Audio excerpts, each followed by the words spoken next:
When you say it out loud, it sounds common sense. If we want a future where we can all have high levels of well-being into the future, then we need to be creating strategy that drives this outcome and doesn't inadvertently harm it. This is what purpose governance makes possible, by creating the frame for strategies that are aligned with a sustainable future. It does this across all levels of the system.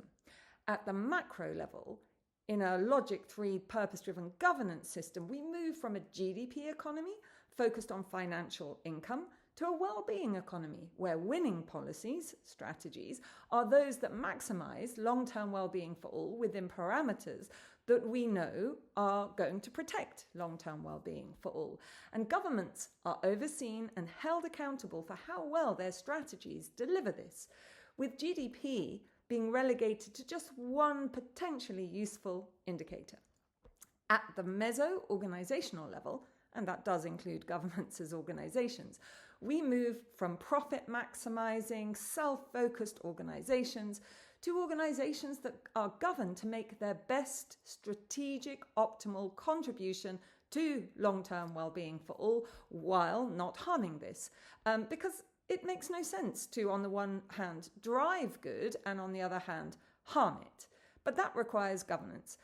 Having that governance frame then forces innovation, strategies, into a highly creative space where we're forced to think literally outside of the box in order to create new ways of living that can actually serve us.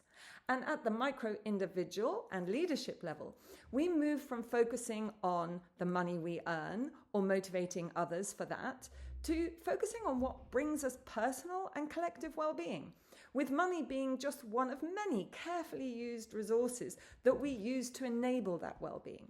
Strategies that increase well-being may, for example, involve us actually earning less money or needing fewer holidays, for example. Working deliberately together to shift our systems of governance to Logic 3 is what we outline in the book as the practical transformation that we all need to get behind if we want a sustainable future to be a practical possibility.